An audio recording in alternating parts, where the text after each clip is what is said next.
Guys, welcome back to Mark's Garage and Stuff. In today's video, I'll be showing you, and I had to make this video because I was totally shocked yesterday. Yesterday, I removed the baffles out of the Akrapovic exhaust that's on my BMW R1250R, and it was so simple and easy to do. It was amazing. The bike ran absolutely fine and sounded beautiful, so I'm really happy I did it, but I couldn't find any other video online that showed how to do it in this way. We don't have to drill all the rivets out, we're going to just have to drill the end cap twice. But I'll take you through all the tools I used, I'll get the exhaust off, I'll get a tape measure out, and you can see what we did and when. But yeah, works a treat. So let's check out what tools we got. Alright guys, so first thing that I did is I got some old carpet and a dust sheet there, just because when we get the exhaust actually off, it's quite heavy, and obviously you don't want it rolling around on concrete because that is probably going to scratch it and damage it. You need some rubber bungs here because we're going to drill two 14mm holes, and that just finishes it off. We plug the holes with these, gives it a nice finish at the end. We've got a tape measure, we've got a T45 and a T40, a 4mm Allen key, an 8mm socket on the end of extender. It doesn't have to be a torque wrench, but something you can get leverage on, because the bolts that hold the baffles in place are actually tack welded on. So we need something we can get a bit of a little bit of torque on in order to snap the weld. We got some electrical tape, we've got a 2mm and a 4mm drill bit, and then a 14mm drill bit. In hindsight, I might have gone after the 4mm, I might have used a 6mm, but I actually didn't. So that's just a hindsight thing, but up to you what you do. I would recommend getting new drill bits so they're nice, new and sharp, just to give you a bite straight into the carbon. Then you got the drill, got a couple of hammers. Again, in hindsight, I think I would have got a plastic, or I think they're called a soft blow hammer, but I didn't. I just used the metal ones and some pliers. So that's what I used. First things first, let's get the exhaust off. Now this is really, really surprisingly easy to do. So set the camera up and I'll show you what bolts you need to undo. All right guys, so the first thing we're gonna want is the T45 Allen key. Please forgive the filming here, but as you can see, we've got the exhaust. The first thing we wanna do is just loosen off this bolt here, which clamps the exhaust on. It's the first thing to do. Next thing, you're going to want the T40, which is the smaller one. We're going to undo this nut right here. So this one was really, really tight initially. I think it might have had a bit of Loctite on, but yeah, once it gets moving, it kind of moves a little bit easier. But as I say, I think it might have had a bit of blue Loctite on. I could be wrong, but get that undone. Once that bolt's undone, I'll just remove these bits here, just put them somewhere safe. Technically speaking now, the exhaust is just kind of hanging there. So I'll set the camera out and then we'll remove the exhaust.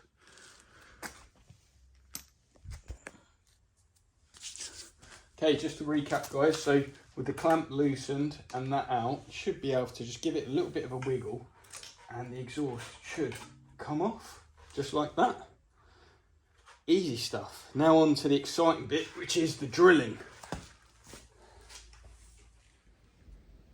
For the next bit, guys, this is the bit where it gets a little bit tense. So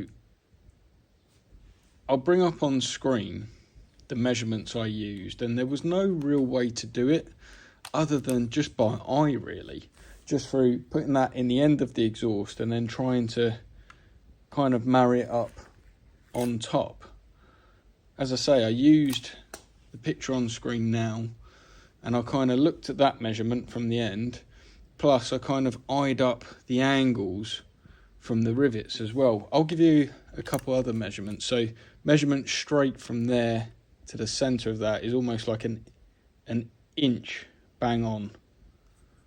As you can see there, about an inch is about middle, and from here just under 2 inches, maybe about 5 centimeters, just under 5 centimeters to the middle, and that's from the bracket here. Again, I paid attention, and I assume it's the same for all the exhausts of this type. I kind of really paid attention to the angle and just eyed it up for a little bit. Then I taped basically crosses where I was going to drill with electrical tape. I looked down this side of the exhaust to make sure I was running straight across and parallel and in line with the actual internal pipe, because obviously the exhaust is angled a little bit. And then the scary bit, to start drilling it. Now, I've never drilled carbon fibre before, but it was very soft. So I used the 2mm bit first, very gently, slow speed, just a little bit of pressure, and to be honest, it went straight through, like really quickly, surprisingly quickly. Then following that, moving up to the 4mm bit. This took a little bit more work, but again, I was just very gentle with the drill, had it sort of medium to slow speed, and just like really by feel, just kept pushing the drill, didn't go crazy with it, didn't put a massive amount of pressure, kind of let the drill bit do the work. Now, after you've drilled the 4mm hole, you can actually shine a light through or use a torch or hold it up to the light, and you can see whether you're in line with these bolts here. You can just see them glistening. So you can then, before you start with the 14mm bit, you can then sort of realign the drill to try and obviously get it perfectly spot on. After you've drilled with the 14mm bit, you can easily access these bolts. And again, you're going to need an 8mm socket with an extender and with something you can get a little bit of force on in order to undo them. They are welded on, they're tack welded on, so you need to break the weld. I don't know whether you can actually see that. I don't know where it was tack welded on, but they are just tack welded on. Very easy to break, but you just, and it just breaks.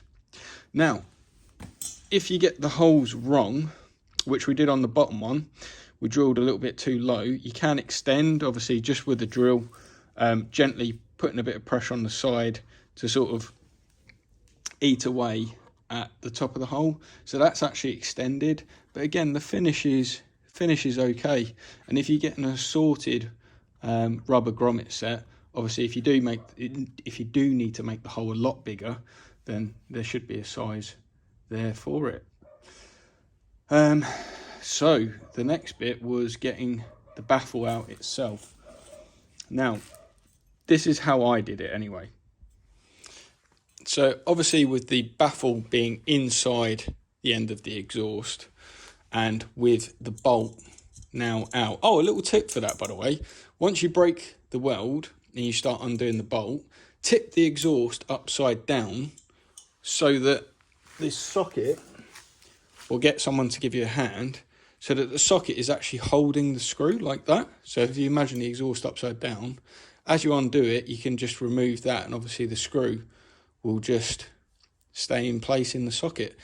If it obviously does fall off, which it did actually happen to me, I managed to find like a magnetic device and just like jiggled it around, because obviously a screw was rattling around in here. Just used the magnet to sort of pull the screw out. But yeah, flip the exhaust upside down, that can help. Once the screw's out, I then held the exhaust sort of between my legs and put the rubber end of the hammer like that, and just kept hitting the hammer like that. Unfortunately, I got a little bit impatient and then just started hitting the baffle with the hammer, giving it a tap, and a combination of wiggling it with the pliers, with the hammers, eventually they come loose. I didn't use, and I don't know whether you can use, any WD-40 or anything like that, but I chose not to. Once they're out, obviously jobs are good, and polish the exhaust up, maybe give it a little clean. It's a nice job to get all around the little nooks and crannies and stuff like that. Put your rubber caps in and you're ready to go. Let's get the exhaust back on and I'll fire it up.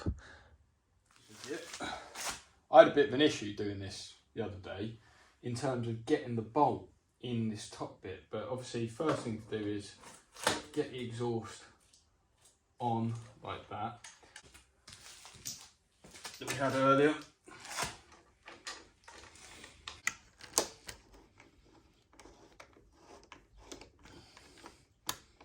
Guys, just want to highlight, so I just got someone to give me a hand there. Someone's pushing on the back here while trying to get that screw in. This happened yesterday as well, but that screw there is such a tight fit and it's really, really difficult. Like I couldn't seem to move the exhaust any further. So you might just want to have someone to give you a hand with that.